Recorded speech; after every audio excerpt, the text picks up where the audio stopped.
I don't think it would be a bad thing for this Earth to warm up. In fact, ice is the enemy of life.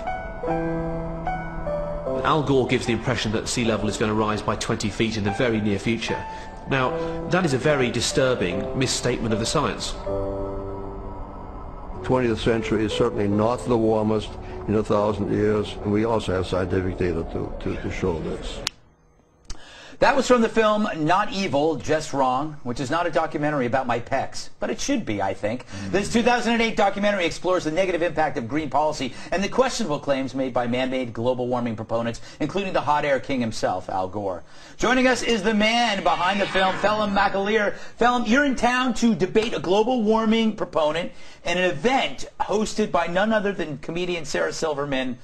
Are you looking forward to this? Yes, it'll be. With a global warming proponent and Sarah Silverman, it's a bit like being a lion in a den of Daniels. You know, she's supposed to be moderating it, but I think her politics possibly are. Well, I was going to say I'm pretty sure she's commie pinko. Do you think she's going to be objective? Do you think she's going to be fair to you? Of course. I mean, I have great faith in her objectivity. How did this debate come about?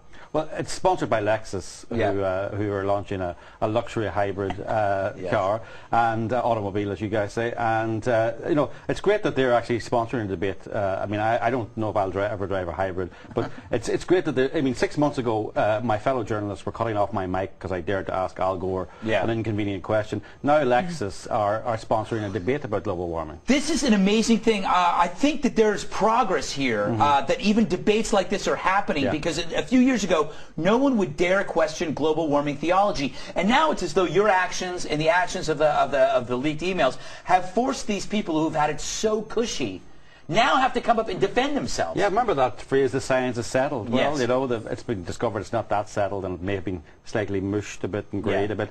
And I think Lexus, these car companies, they know what we're going to think in a couple of years' time. That's their job, and they know that the science and that the politics of global warming is a bit mushy now, so they're actually encouraging a debate, and I think it's great. It's mushier than oatmeal. You know, because you have this debate tomorrow, and it's in New York City, I want Bill Schultz, my co-host here, not only believes global warming is real, but also thinks it should be a right.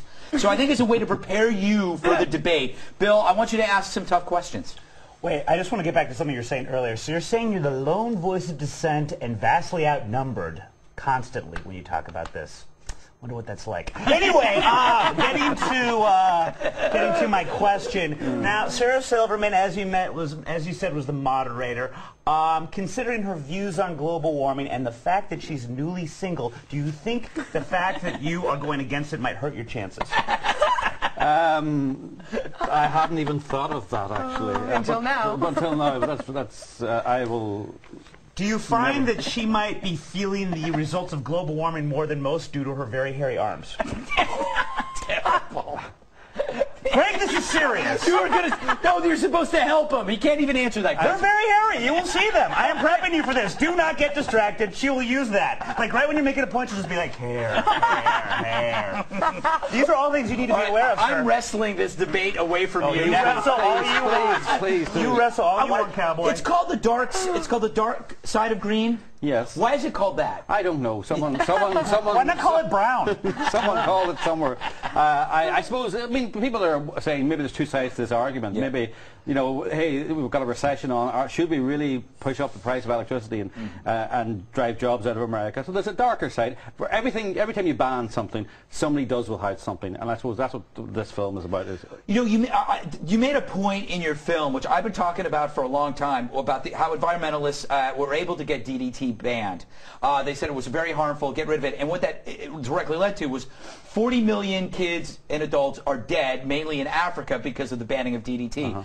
So in a way you're saying, and I'm saying it too, environmentalists killed nearly 7 times as many people as Hitler did. Yes, I mean, but you see, but they're African kids, so no one cares. I think if it was American kids, we'd be spraying DDT every day. But you know, it seems to be racial profiling. 40 million African kids, you know, they're used to death in Africa. I think that's what people think. So there is a dark side to the green movement, you know, and it goes many ways. It's banning jobs, or getting rid of jobs, banning dams, banning roads, things that people need for their everyday life. What do you expect the other side is going to say to you? What is there going to be their debate points? well, I suppose that we're all going to die tomorrow, or whatever. Or maybe it's more measured than that. But there's a deep apocalyptic, mindset in the environmental movement. It's a I think that's the difference between me and the environmental movement. They're deeply pessimistic about humanity. They're deeply pessimistic about America. I'm actually very optimistic about America and humanity. I think humans are great. I think we need more of them, not less of them. Well, environmentalists are notoriously anti-human. They think that we're bad for the planet. The perfect world would be an empty world. All right, we got to go. I'm going to try to make it tomorrow. What is it? It's at 8 o'clock. 8 o'clock commences. Yes. Debates at 9. Where is it? Javits? Or where? Do you know where it is? I'll find out. Okay. You don't remember, do you? I don't remember. And I don't have it written down. That's how efficient we are. I'll get it at the end of the show. All right, Phelim McAleer, thanks so much. Don't go.